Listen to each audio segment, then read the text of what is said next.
interesting survey recently. A bunch of men in America were asked a question. Imagine a scene from Titanic. There's a shipwreck, and you're floating in the water. Right? Remember that scene? Right? Men were asked this question. You're in a shipwreck, and you're out in the water, and you're like, everyone's trying to survive, right? Treading water, spewing out water. And there's your daughter, your wife, and your mom. Okay? Why does this always ask to men? It's like lose-lose situation. Who would you can only save one. Who would you save? All the husbands and wives, they're like, do you know what they found? 60% of the men said that they will rescue their daughters. And about 40, I forgot the exact figure, about 40% said they would rescue their wives. Almost nobody said, I would go after my mom. Sorry, Mom. See, this is why, never mind. I'm biased because I have 3 daughters. And then they asked the same question to men in Saudi Arabia, Arabian, Middle Eastern men. Who would you save? Do you know what they said? Anybody? Mom. What do you think? What do you think they said? No. Overwhelming majority of the Arab men said they will rescue their mom. Their mom. Okay? I mean, daughter and wife, they're all precious and important. But if they can save only one, they will go after their mom. Because in their culture, mothers and especially sons have this tremendous bond with each other. In certain ways, it's kind of unfortunate to females and daughters. It's a very patriarchal culture. And daughters are married away, right? And sons stay with their moms, and the mother's daughters-in-law, they also stay with them and stuff. And so they develop this unbreakable affection with each other, moms and sons. And so the reason why I'm sharing this is because last Sunday we saw this tragedy that happened to Naomi, right? There's a famine in the land, so they flee the famine, her and her husband, and then her 2 sons. They make this journey to Moab, to this foreign Gentile country, to flee famine, to survive. They were there for some time. Unfortunately, her husband dies. We don't know how he dies. In those days, they didn't really live that long anyway. They lived like 30, 40 years, 50 years if you lived long. So her husband dies, and then to make it even worse, her 2 precious young sons, young men, right, in their prime, they die. And if you're, like I shared with you last Sunday, if you're a woman in the Middle Eastern or Southwestern Asian, that culture in those days, you're in a very unfortunate situation where you're totally dependent on the husband and the sons to support you. So if you did not have a husband and or son, you're pretty much helpless because you were not educated, you had no means to support yourself, and so you lose all livelihood, you have no future, your life is pretty much meaningless. And that's what happened to Naomi. And you and I, perhaps we're like, yeah, that's really unfortunate, but it's kind of hard for us to relate to that because we live in a culture where both men and women, if they work hard, listen, men and women they can both be doctors, they can both be engineers, they can both be lawyers. Many women today, they live a very content, overall happy, single life, enjoying their work and being successful at their job, right? In colleges, there are actually more women than men in universities across the country. More than half of the student population are women. And so we live in a very different culture in different times. But we can still relate to the tragic situation that Naomi found herself in when you think about a time where you lost something that is most dear to your life. It can be someone dear, a family member who died or passed away. You know, some of us in our congregation experienced that, right? I told you guys when I was 22, I lost my mom, and that was the most painful experience I've ever gone through. Me and my dad and my younger brother, we went through unspeakable loneliness and sorrow and pain from her death and the next couple of years. Suffered tremendously, financially, emotionally, you know. And in the midst of that, God somehow sustained us and comforted us, right?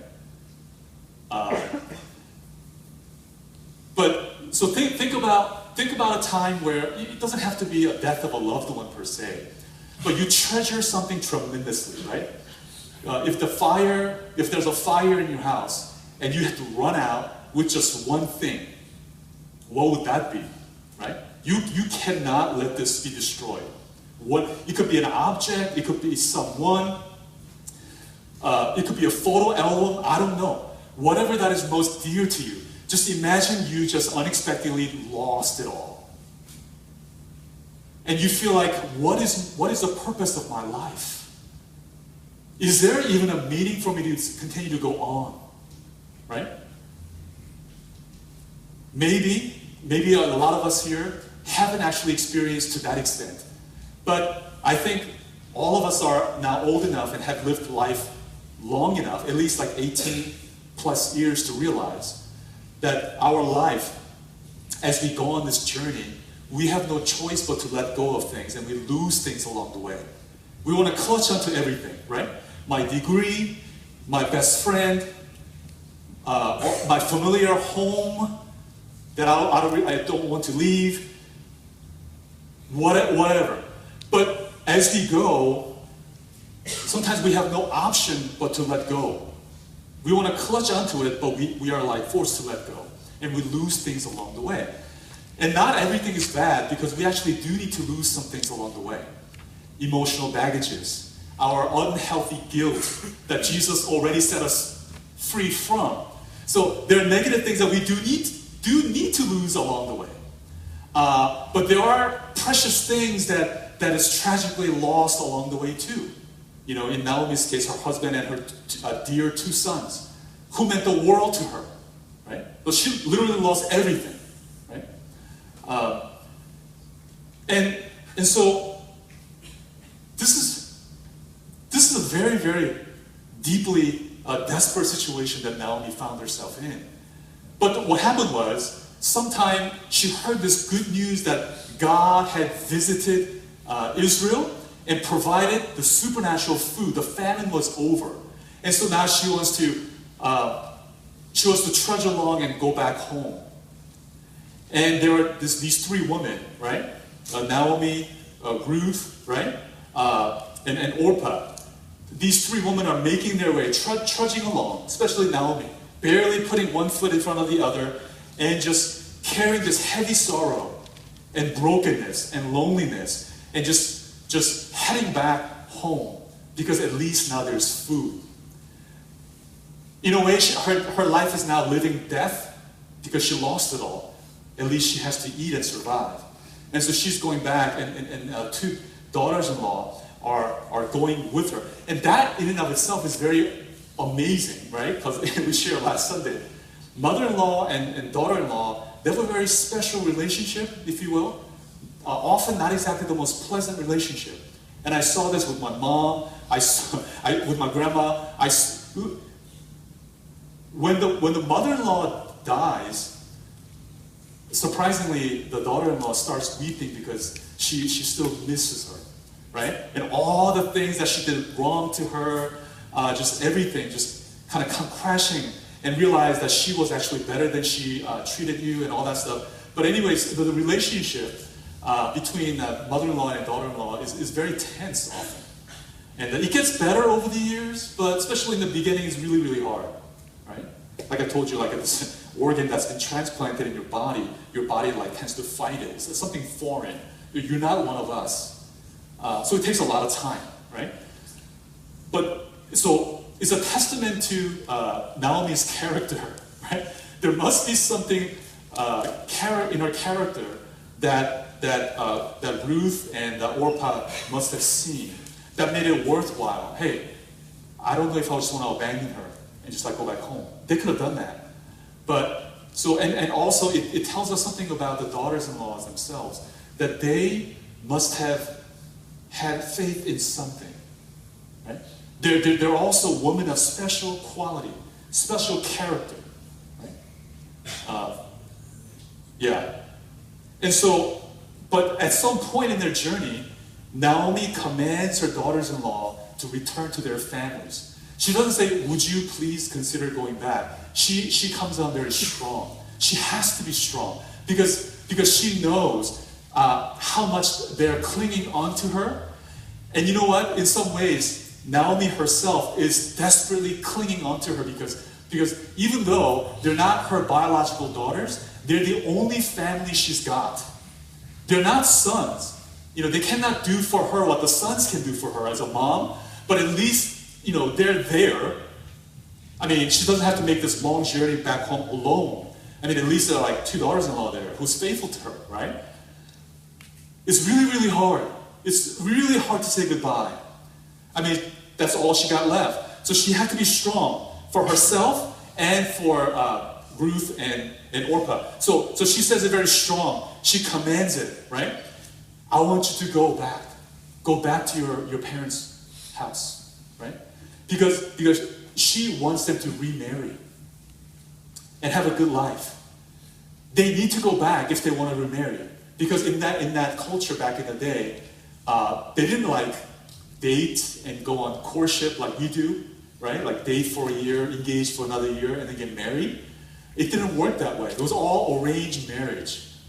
And so you had to go back to your parents, and the parents needed to orchestrate everything, between parents and another parent. It was a clan to clan. It was a family to family deal. You really didn't have much of a choice in selecting your future spouse, especially if you're a woman in that culture. And so Naomi knows that they need to go back, right?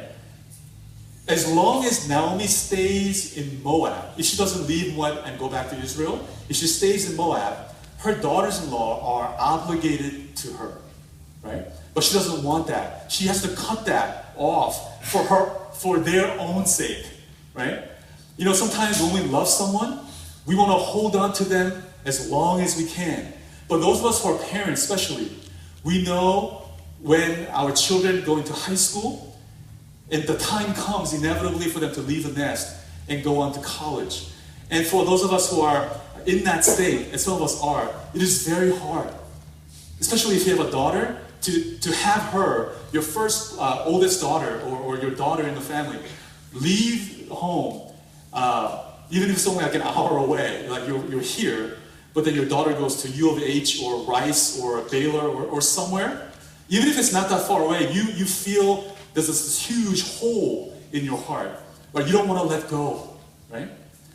But for their sake, for the sake of the one that you love, as painful as it is, we are forced to let go. Because God teaches us that loving someone actually means not controlling that person, but actually setting that person free.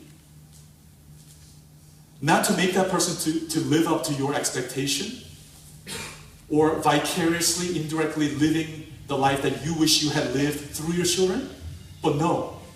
Because you love your child, let go. Right? Yeah. And that's so hard. That is really, really hard for those of us who are parents. I still remember, this is kind of funny, my youngest daughter, Sophia, when she had to go to like a school, was it Emily or me? Yeah. I'm kind of getting old. My wife took her to school for the first time, and on her way back home, just like so many moms, she cried. A lot of times the child doesn't cry. The child is like, and comparing their school bags. Moms are like heartbroken and they're crying on the way back. It's so painful to let go of your loved one. But Naomi has to do that. Why? Because she loves her daughters-in-law. And they love her too. And because Naomi is not a Moabite, she's a foreigner, right? She's not a Gentile. She's a Jewish Arab person, right? And so it's impossible for Naomi, who's a foreigner, to find husbands for them. So all these things considered, right? Naomi had to sacrifice for their sakes, both by urging them to leave her, which was very, very painful, and in her willingness to make the rest of the journey all by herself. Go back to your mother's homes, right? Yeah. Go back to your mother's homes, and may the Lord reward you or deal kindly with you for your kindness to your husbands and to me. Naomi blesses Ruth and Orpah. You know, our parents, your mom and dad, they bless us whether you know it or not. They're praying for us back home, right? She blesses them by thinking about their future. Those of us who are in college or even young adults who are sitting here this morning, whether you know it or not, actually some of you know, your parents are constantly praying for you. Some of them go to the early morning, Korean early morning service, and they're praying for you and your future, your career, your major, your future spouse even. And I know a lot of us are now old enough and mature enough now to really appreciate that.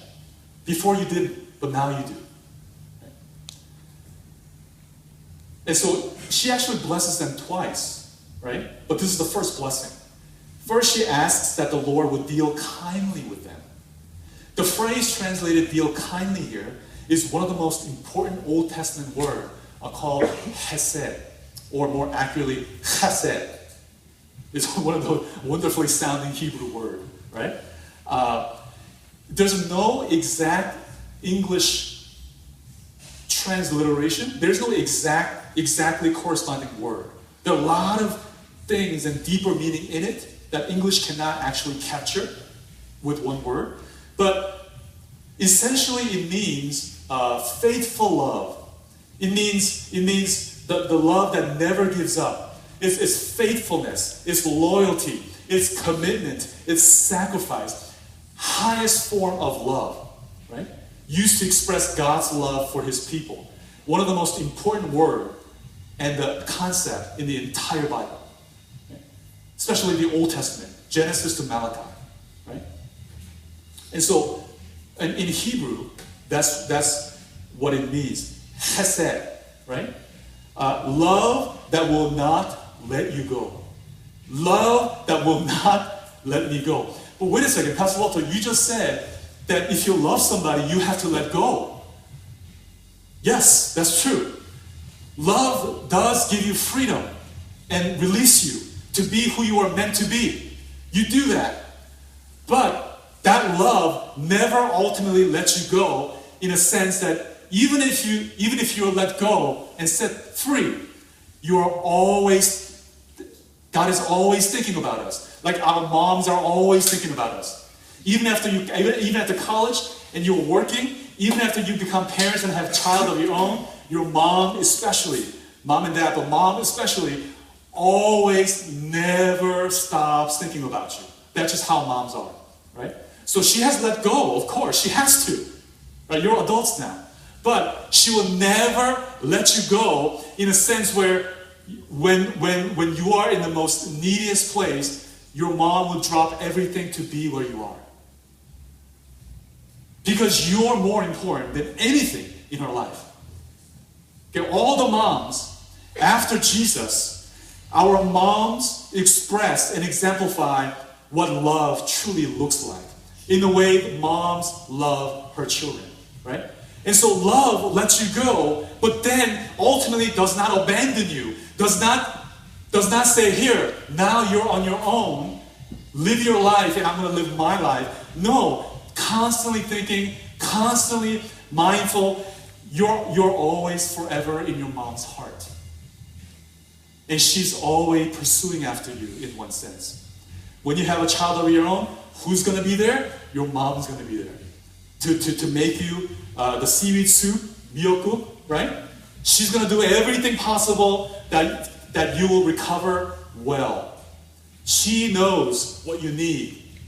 She's the one who's going to be there when no one else will be there, right? So in that sense, it's a love that never lets me go. Pursuing love, never giving up love, right? You are mine forever. I would give everything to have you kind of love. I would sell everything to possess you because you are the most precious thing in the world to me.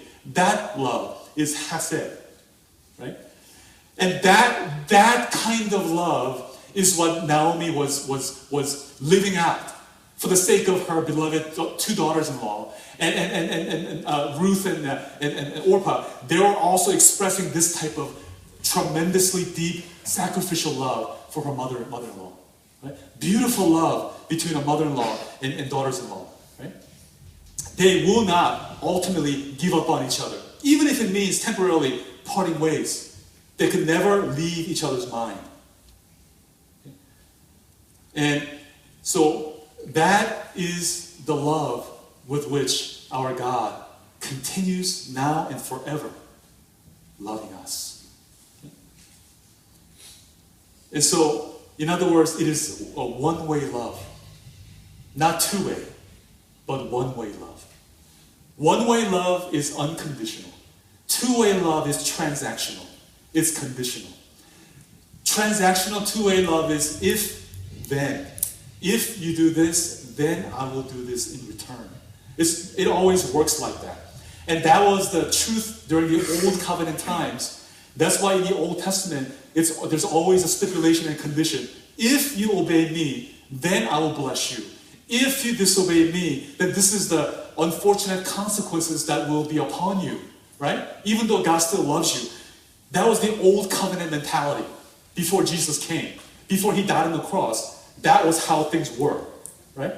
But at the cross, when Jesus shed his blood, everything is now turned upside down. It is just one way, not two ways. It is unconditional, not conditional. It is no longer if and then. Now it has transformed into because, therefore. Because God loves you. Because God has already accepted you. It is finished. Nothing can change that. Therefore, be free to love God, to obey him, and to love your neighbor. Right? It is a completely different thing. It is not a religion anymore. That's what Jesus did. It's a stubborn love. We can say, God, please, it's uncomfortable. Please, I need my distance. Please, don't mess with my life, please. I will call you when I really need you, but could you just give me some space? That's how we feel like sometimes, right? But then, yeah, he may do that sometimes. But it's a stubborn love. He's not going to say, oh yeah, and then just kind of like give us a cold shoulder. No, he's a stubborn love. You will not let us go. He's going to continue to pursue after us. And so, Hesed love is very countercultural. Because our culture is all about, especially, propagated through Hollywood and the things we see in Netflix and dramas. Everything pretty much revolves around our feeling, right? We shared a little bit last Sunday. If you don't feel like you're loving this person anymore, then you're like, I don't know if I love this person anymore because the feeling isn't there anymore, right? But then Hesed love is about commitment and sacrifice. And so regardless of how you feel, you commit anyway. Because it's unconditional, it's one way. And as you do that, the feelings will actually follow. So it is not feeling driven, it's a commitment driven. Like if you picture a train, it is a commitment, unconditional commitment, one-way love that is driving everything behind. Your feeling will follow. And Tim Keller, in one of his books, The Meaning of Marriage, one of the precious truths that he emphasizes again and again is that's exactly what marriage commitment is supposed to be. And any human relationship that is meant to be Christ-like is supposed to look like. Feeling is important, but it follows commitment. So this commitment love, not feeling driven, but unconditional, one way, stubborn, I will never let you go, kind of pursuing love. This is the love that God has shown to us through Jesus, and He continues to show us again and again and again, even through people in our lives. Our parents, even our brothers and sisters in the house church, right? It could be a mentor figure. You see glimpses of God's goodness and His unconditional mercy that you know you don't deserve. And it always comes as a surprise, right? Because I never deserve it, so it's always a surprise. I mean, I'm not going to go into details because you already know the story of the prodigal son in Luke chapter 15. That's exactly what the prodigal son experienced. When he came back, he knew that he messed up big time. But the father did not ask him, where have you been? What did you do? How could you do this to me? But he just simply celebrated the return of his son. Hugged him, kissed him, threw a party for him, right? My son was dead, but now he's alive. He was lost, but now he's found, right? The father forgave his son long before he ever even thought about coming back home. That is the Hesed love of our God, right? No condition, because Jesus has done it all. There's no condition for us. Well, I mean, if you wanted to call it a condition, you need to receive it, right? Trust, right? Because without believing and having faith in it, what good does it do for you, right? But it's even scandalous even to call it a condition because it's already been done for you. And more you realize that you just can't believe it, and you actually come to believe it, right? That's how faith sort of works. He creates that by His grace, not just simply out of our own sheer will, but the word of the gospel creates faith in us. Ephesians 2, chapter 2, verse 8 and 9. And so, because God loves us like this, we will learn to love each other more and more like this too. Husband and wife, brother and sister in the house church, within Crossroad, in Lifeway, with your classmates in school, your coworkers even. You tend to react to this person in ways that are independent of how the other person has treated you. And so, for example, even when you have been wronged unfairly by your coworker at the office, you find yourself, to your own surprise, instead of cutting this person down behind this person's back, around the water cooler, instead of doing that, you actually take a moment to pray and bless this person. And you could not have done that on your own. It's all supernatural fruit as a result of God's Hesed love. And someone sort of let you down, and you felt really, really disappointed, and you want to return the favor through silent treatment, cold shoulder, all these mini revenges. You want to kill this person softly and slowly and incrementally, right? And it's killing you too. But then you still want to, you can't stop. But God has a way of intervening and say, no, I love you and I love that person. And start to heal you from the inside out. You start to see this person in ways that you have never seen before, with this deep sense of newfound compassion. See that person's humanity, and you start to have compassion, even pity. Realize that you have been forgiven much. How could I not forgive this person also? And so you start to exhibit, to your own surprise, this one-way Hesed type of love. Like, what just happened? Did I just do that? It'll come even to me, as a surprise, because it's a fruit. Not something that I produce, but something that He produces. And so, but Naomi is not done. She blesses the second blessing. May the Lord bless you, right? That you may find rest, each of you in the house of our husband. In other words, may the Lord bless you with the security of another marriage. Then she kissed them goodbye.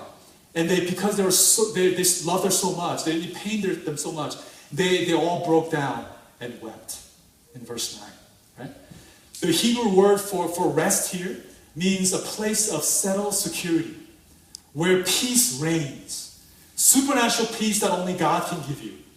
Even in the midst of busyness and the mess of your sin, He still lavishes and pours peace into your heart, somehow. Right? Place of settled security. And He does that for you and me, even today. Even in the midst of our sin, He does that. He forgives you right in the midst of your sin.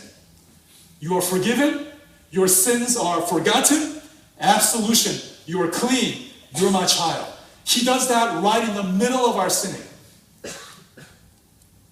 Instead of motivating us to sin, therefore now I can sin more, it actually catches us off guard. It surprises us. It makes us realize, this is not good. God, you're so much more beautiful. I'm sorry. I love you, God. Romans chapter 2, it is God's kindness that leads us to repent.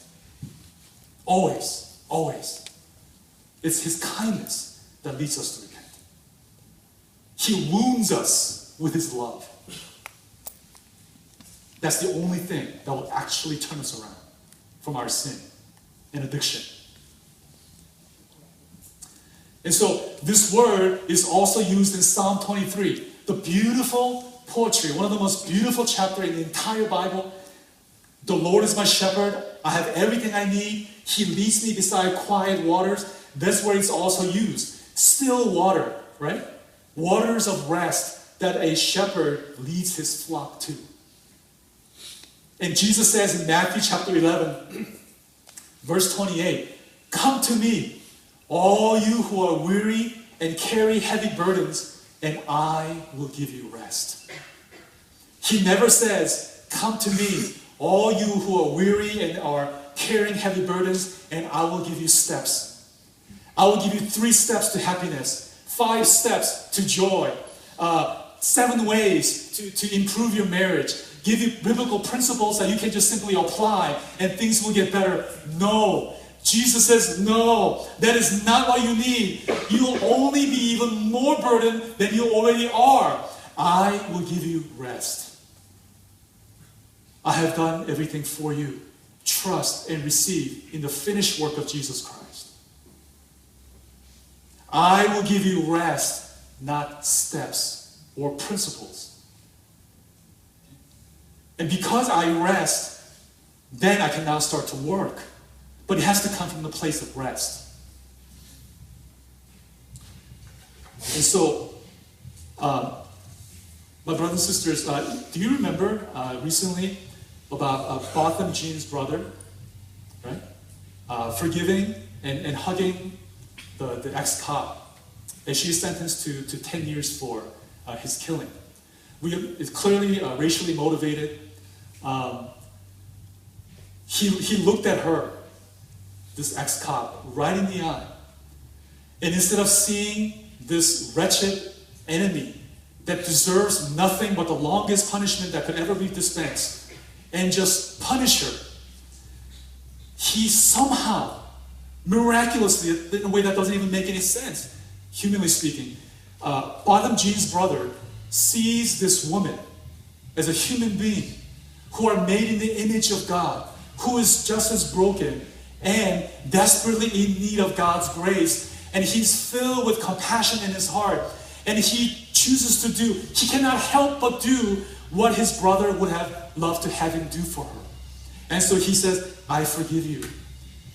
Even the judge came down, handed over the Bible, and hugged her. And I'm sure all of us have seen that beautiful moment where they were in embrace, in forgiveness, and absolution. It is completely unbalanced, completely unfair, completely uneven. It's one-way love. And that is the gospel truth that God reminds us this morning. That Christ loves us with an unbalanced, uneven, one-way love without an exit strategy. He had no backup plan, no plan B. If you don't accept me, if humanity don't reject me, no.